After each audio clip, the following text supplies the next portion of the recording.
एक बहुत बड़ी गलती है जिसको अमेज़ॉन के सेलर्स करते हैं शुरू में। अगर उसको आप अवॉइड कर लें तो आप कामयाबी के साथ अपना अकाउंट डीएक्टिवेट किए बगैर अमेज़ॉन पर सेलिंग कर सकते हैं। वो क्या है गलती, मैं इस वीडियो में बताऊंगा, वीडियो को आखिर तक देखिए। रिसेंटली मेरे एक दोस्त का अकाउंट डीएक्टिवेट कर दिया अमेज़ॉन ने। अब ये जो मेरा दोस्त है, इसका ट्रेडमार्क यूएई के अंदर मिनिस्ट्री ऑफ इकोनॉमी के साथ रजिस्टर्ड है, और फिर उस ट्रेडमार्क की बेस पर इसने अमेज़ॉन ब्रांड रजिस्ट्री प्रोग्राम में अपने ब्रांड को एनरोल भी करवा लिया। यहाँ तक कि जब इसकी लिस्टिंग के अंदर हाईजैकर्स आए तो इसने अमेज़ॉन ब्रांड रजिस्ट्री से कहकर उनको निकलवाया भी सही। इसका प्रोडक्ट मैन्युफैक्चर होता है पाकिस्तान में, पाकिस्तान से एक्सपोर्ट होता है यूएई, और यूएई के अंदर जो उनका नुमाइंदा है उसका यहाँ वेयर हाउस है कहीं पर, तो ये जाके वहाँ से सामान उठाता है, प्रोडक्ट उठाता है, और उस प्रोडक्ट की जो पैकेजिंग है वो इसने चाइना से बनवाई है। अब जब आप ब्रांड ओनर होते हैं तो अमेज़ॉन की रिक्वायरमेंट के मुताबिक आपकी ब्रांडिंग प्रोडक्ट और पैकेजिंग दोनों पर या दोनों में से किसी एक पर होनी चाहिए। अब प्रोडक्ट तो चूँकि ख़ास तौर पर इसके लिए मैन्युफैक्चर नहीं होता तो उस पर इसकी ब्रांडिंग नहीं होती, लेकिन जो प्रोडक्ट की पैकेजिंग इसने चाइना से बनवाई है उसके ऊपर इसने अपना रजिस्टर्ड ट्रेडमार्क, अपना ब्रांड नेम वो इम्प्रिंट करवा दिया है। तो ये चाइना से पैकेजिंग लेकर आया और प्रोडक्ट उठाया दुबई के सप्लायर से, और प्रोडक्ट को पैकेजिंग के अंदर पैक किया, शिपमेंट बनाई, अमेज़ॉन के एफसी भेजा, वो लाइव हो गई लिस्टिंग, कस्टमर ने ऑर्डर किया, अमेज़ॉन ने फुलफ़िल कर दिया। ये निज़ाम उसका चल रहा था। अमेज़ॉन ने अचानक इसका अकाउंट डीएक्टिवेट कर दिया।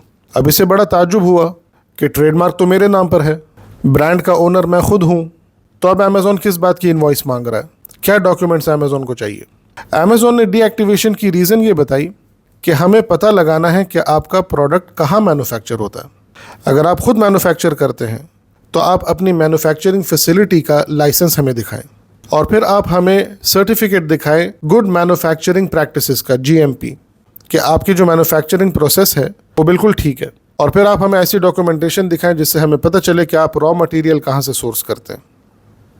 और अगर आप इसे मैन्युफैक्चर करवाते हैं चाइना से या पाकिस्तान से किसी और से, तो उनसे कहें कि वो अपनी मैन्युफैक्चरिंग फैसिलिटी का लाइसेंस हमें दिखाएं, और उन्होंने जो इनवॉइसेस आपको दी होंगी वो इनवॉइसेस आप हमें सारी की सारी दे दें। अब तक आपने हमारे प्लेटफॉर्म पे अगर 500 यूनिट सेल किए हैं तो हमें 500 यूनिट की इनवॉइसेस चाहिए।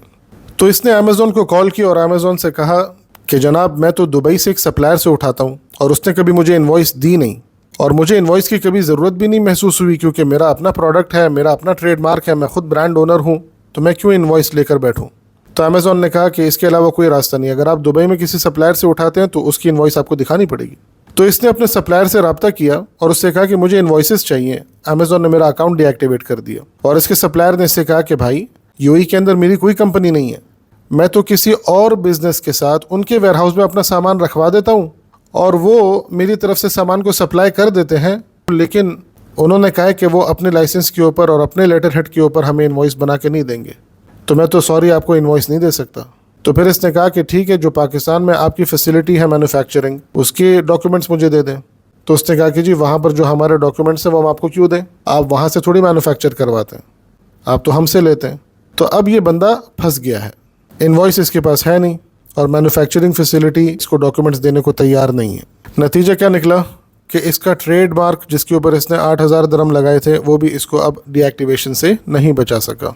तो गलती क्या थी और सबक क्या मिलता है आपको इस पूरी बात से, कि कुछ भी हो जाए सामान से पहले इनवॉइस लेके सिक्योर करें, और ये इनवॉइस अपने पास 3 महीने या 6 महीने तक नहीं बल्कि सारी ज़िंदगी आपको रखने हैं। 10 साल के बाद भी अमेज़ॉन का सिस्टम जाग सकता है और आपसे पूछ सकता है अकाउंट डीएक्टिवेट करके, और हो सकता है आपके हज़ारों या लाखों रुपए हो अमेज़ॉन के पास, उन सबको विथहोल्ड कर लेगा और कहेगा इनवॉइस लेकर आओ। तो अमेज़ॉन के मुंह पर मारने के लिए आपके पास उस वक्त इनवॉइस होनी चाहिए।